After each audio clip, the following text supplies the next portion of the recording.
और इस फैसले से निगम मजबूत होगा। निगम दिल्ली की जनता के लिए बेहतर।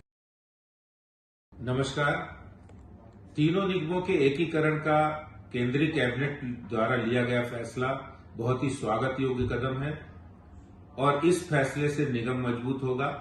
निगम दिल्ली की जनता के लिए बेहतर काम कर पाएगा।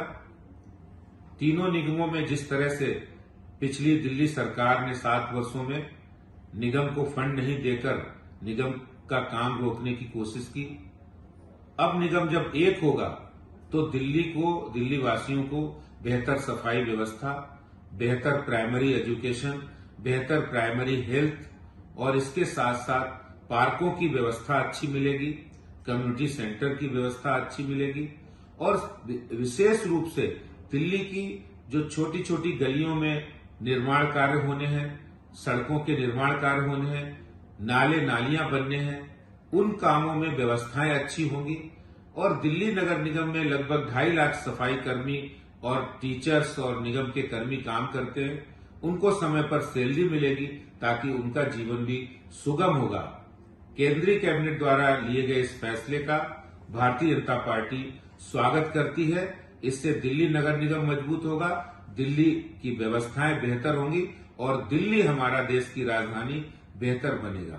आइए हम सब मिलकर दिल्ली को स्वच्छ और बेहतर दिल्ली बनाएं और हम सब लोग दिल्ली वासी मोदी जी के साथ चलें। साउथ और ईस्ट एमसीडी है, उनको एकीकृत किया जाएगा, उनको यूनिफाई किया जाएगा।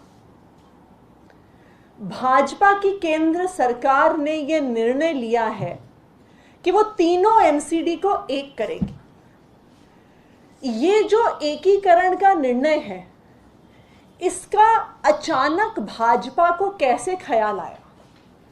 ऐसा कैसे है कि 15 साल से निगम में भाजपा की सरकार है, लेकिन 15 साल में भाजपा को कभी ख्याल नहीं आया कि एमसीडी में रिफॉर्म की जरूरत है, कि एमसीडी में यूनिफिकेशन की जरूरत है, कि एमसीडी में बेहतर गवर्नेंस हो सकती है अगर 3 एमसीडी की जगह 1 एमसीडी होती।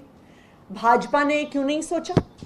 उन्होंने तो यूनिफाइड एमसीडी भी देखी है, उन्होंने ट्राइफरकेटेड एमसीडी भी देखी है, लेकिन अगर एमसीडी के 3 हिस्से करने से गवर्नेंस में दिक्कत आ रही थी तो ये ख्याल भाजपा के मन में पहले क्यों नहीं आया?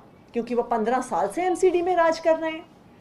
ना सिर्फ 15 साल में एमसीडी में उनकी सरकार है, लेकिन पिछले 7 साल से केंद्र में भाजपा की सरकार है। तो अगर भाजपा को एमसीडी के 3 हिस्से होने से गवर्नेंस में दिक्कत आ रही थी, अगर एमसीडी चलाने में दिक्कत आ रही थी, अगर एडमिनिस्ट्रेशन के इश्यूज आ रहे थे, तो पिछले 7 साल में एक बार भी क्या तीनों मेयर ने केंद्र सरकार को लिखा? क्या उन्होंने कभी अर्बन डेवलपमेंट मिनिस्ट्री के सामने अपनी अर्जी रखी? क्या अर्बन डेवलपमेंट मिनिस्ट्री ने, यूनियन कैबिनेट ने, प्रधानमंत्री जी ने कभी भी इस मुद्दे को उठाया? लेकिन पिछले 7 साल में एक बार भी ना केंद्र सरकार ने, ना भाजपा शासित एमसीडी ने यूनिफिकेशन की बात करी। उनको यूनिफिकेशन की बात किस दिन ख्याल आई?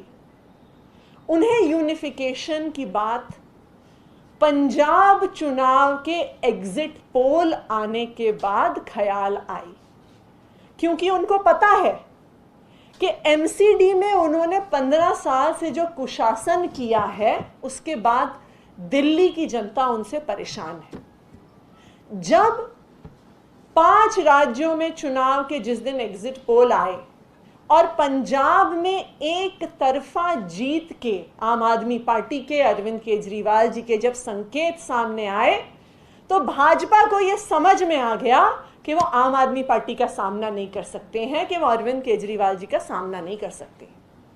और 9 मार्च को स्टेट इलेक्शन कमीशन चुनाव एमसीडी के अनाउंस करने वाली थी। स्टेट इलेक्शन कमिश्नर ने एक प्रेस कॉन्फ्रेंस का आप सबको न्योता भी दे दिया था। उस प्रेस कॉन्फ्रेंस के न्योते में ये कहा गया था कि आज इलेक्शन की डेट अनाउंस होगी, एमसीडी इलेक्शन की डेट अनाउंस होगी। लेकिन उस प्रेस कॉन्फ्रेंस से 1 घंटे पहले केंद्र सरकार स्टेट इलेक्शन कमीशन को चिट्ठी लिख के कहती है कि हमें एमसीडीज को यूनिफाई करना है।